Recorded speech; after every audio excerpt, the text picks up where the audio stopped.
Kita akan lihat gerombolan pendukung Anies Baswedan yang tidak mau menerima kekalahan. Dan ternyata mereka tergabung dalam komando Rizik Syihab. Dia berterima kasih kepada Rizik Syihab dan kawan-kawan. Dia merasa menang. Dia kutuk semuanya. Tidak pantas Prabowo Gibran memimpin republik ini. Nggak pantas menjadi pemimpin. Dia kutuk seluruh hakim Mahkamah Konstitusi. Kasihan ya. Dia bawa hadis baginda Nabi Shallallahu Alaihi Wasallam sebagai alat untuk memprovokasi masyarakat. Ini penting. Berkali-kali saya katakan ini penting. Orang-orang yang menggiring opini untuk meracuni pikiran masyarakat. Ini penting kemudian untuk kita counter. Gak bisa dibiarkan. Mesti kita cegah. Ya. Rasulullah Sallallahu Alaihi Wasallam bersabda bahwa merupakan jihad yang paling utama adalah mengatakan yang benar di hadapan penguasa. Setuju? Harus setuju, karena itu adalah kata-kata Rasulullah yang kita cintai. Saudaraku sekalian, kami ingin beribadah tadi ya. Saya belum masuk ini ke persoalan. Anda perlu mengetahui terjadi peristiwa di masjid itu. Konon kabarnya masjid itu adalah milik dari kementeriannya Bapak Sandiaga Uno. Orang yang 5 tahun lalu kami ini adalah diehardnya yang membela Prabowo dan Sandiaga Uno. Ya, drama terjadi. Siapa sangka 5 tahun kemudian kami harus memanjat ya pagar daripada masjid tersebut hanya untuk beribadah. Ya. Nanti tinggal tunggu beritanya aja nanti ya. Siapa tahu youtuber ini ada yang memviralkan. Tanggal 9 November 2017 dalam sebuah berita online, Bapak yang kita cintai juga Bapak Mahfud MD yang tidak lain adalah mantan Ketua MK katakan ya dalam berita online tersebut, setiap perkara itu bisa dicari pasal salah benarnya. Betul? Tergantung kelihayan untuk mendapatkan intelektual tukang. Siapa intelektual tukang itu? Intelektual tukang itu bisa jaksa, bisa polisi, bisa hakim, atau kami yang berperan sebagai pengacara. Tergantung Anda ingin mengambil peran itu atau tidak. Beberapa hari ini kita aksi untuk memberi kekuatan kepada MK. Betul? Kita masih mengira bahwa MK ini masih ada nurani. Namun hari ini, kalau saya sudah ngomong dari kemarin ya Bapak Ibu, jangan berharap kepada MK. Ya, jangan berharap. Mau strukturnya 4 kek, mau 3-3-2, nggak usah berharap. Anda bersyukur Bapak Ibu sekalian ada di pihak yang benar pada hari ini. Ya, bersyukurlah. Anda masih dibimbing oleh ulama-ulama lurus. Saya dengan bangga mengatakan terima kasih Habibana Muhammad Rizik Syihab. Terima kasih FPI, betul. Terima kasih LSM yang begitu mencintai bangsa Indonesia. Ya, terima kasih. Terima kasih poros buruh.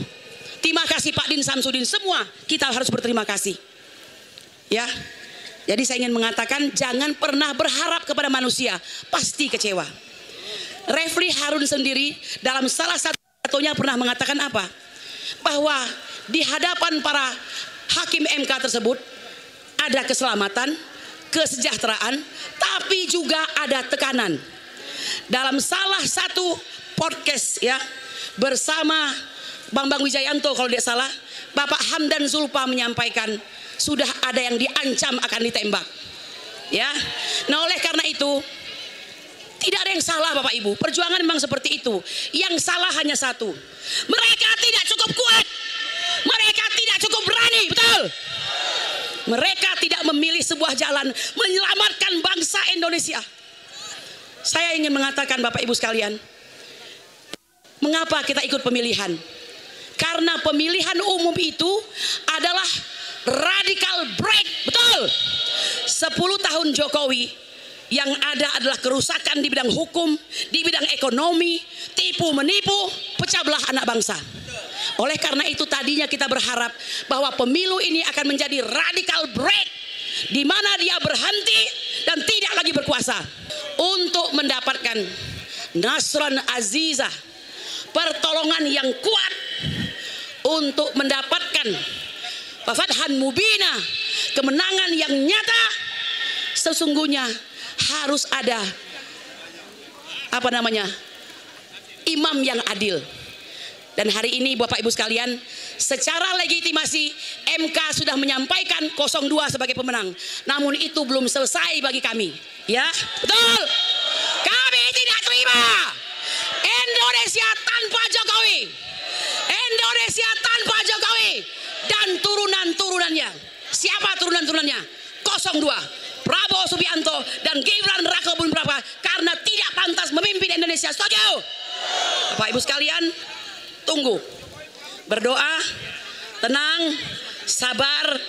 Insya Allah kita tetap menang, karena yang menang itu adalah tetap berada dalam kebenaran dan kesabaran, sebagaimana nasihat dari Habibina Muhammad Rizik Syihab. Oke. Pada akhirnya kita akan lihat siapa yang sebetulnya bergerak dari pendukung Anies Baswedan. Sekarang kan udah terbuka. Mereka kok yang tergabung dalam gerakan FPI, yang tergabung dalam gerakan HTI, ex-HTI, ex-FPI, ex-Front Pembela Islam, ex-Hizbut Tahrir Indonesia. Itu mereka kok. Gak bisa kalian menutup-nutupi bahwa yang paling di depan di dalam memperjuangkan Anies Baswedan adalah mereka. Congor-congor mereka kok. Coba perhatikan dari kemarin orasi. Yang berbicara itu siapa? Yang orasi itu siapa? Cek profilnya. Selidiki ke belakang-belakangnya. Rata-rata tergabung dalam barisan FPI dan HTI. Yang merasa suci. Satu kali lagi, yang merasa suci. Yang merasa seluruh apa yang dia lakukan, apa yang mereka perbuat, itu adalah perwakilan dari seluruh umat Islam. Dan itu menjengkelkan sekali, memuakkan sekali. Sudah. Dan sebetulnya kelompok mereka itu nggak besar di Republik ini, cuma berisik banget. Merasa perwakilan umat Islam padahal minoritas yang mereka wakili. Gerakannya seolah merasa perwakilan dari umat Islam padahal masa yang mereka bawa itu sedikit orang. Ya, merasa menjadi imam besar padahal imam kecil. Dan terus itu kemudian digemboskan oleh para pendukungnya, termasuk ibu-ibu ini. Bersyukur kita berada di barisan yang benar, di bawah komando ulama yang lurus.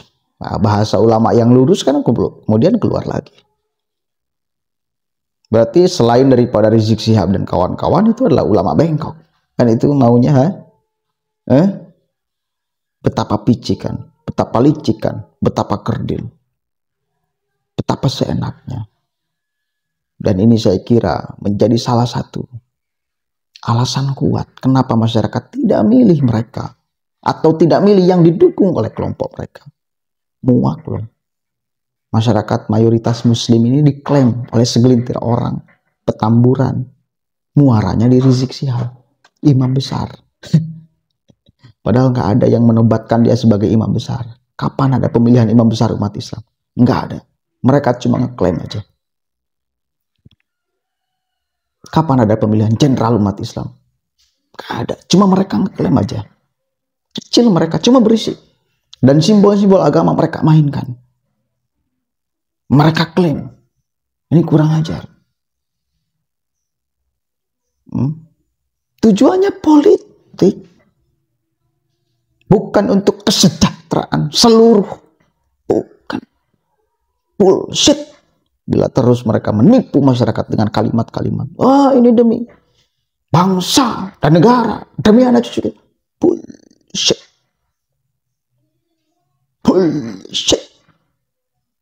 Terus kayak gitu tuh ngomongnya. Bullshit. Ya. Nggak sadar-sadar. Setiap gerakan yang di sana ada mereka selalu kalah, masih merasa benar, masih merasa besar. Kan kacau. Enggak? Dan itu hukum alam loh. Itu bagi saya ada peran Tuhan di sana. Kenapa? Karena Allah pun pada akhirnya menghukum orang-orang yang mengklaim merasa perwakilan yang suci, perwakilan ilahi, perwakilan seluruh umat Islam.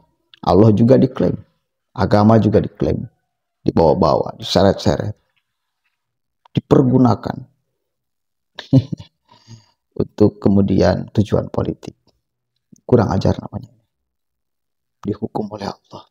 Nggak boleh menang orang yang menjual agama demi kepentingan politik pribadi dan kelompoknya. Dan pada akhirnya selalu tidak dimenangkan. Dan itu cara berpikirnya.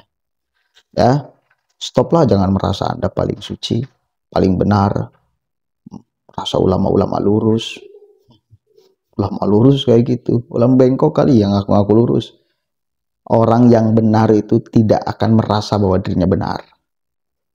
Ya, orang yang kaya tidak akan yang benar-benar kaya nih, tidak mengatakan, bahkan tidak memakai simbol-simbol kekayaan. Kalau yang kaya sungguhan, ya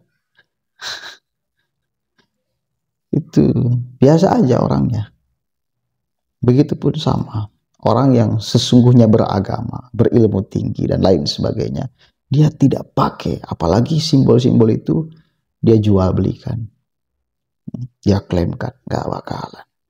Orang yang soleh beneran, orang yang beragama, taat beneran, itu bahkan saya kira tidak akan berani mempermainkan simbol hanya demi tujuan politik. Udah jangan ngomong, bukan tujuan politik ini agama, bullshit. Itu bullshit namanya. Assalamualaikum warahmatullahi wabarakatuh.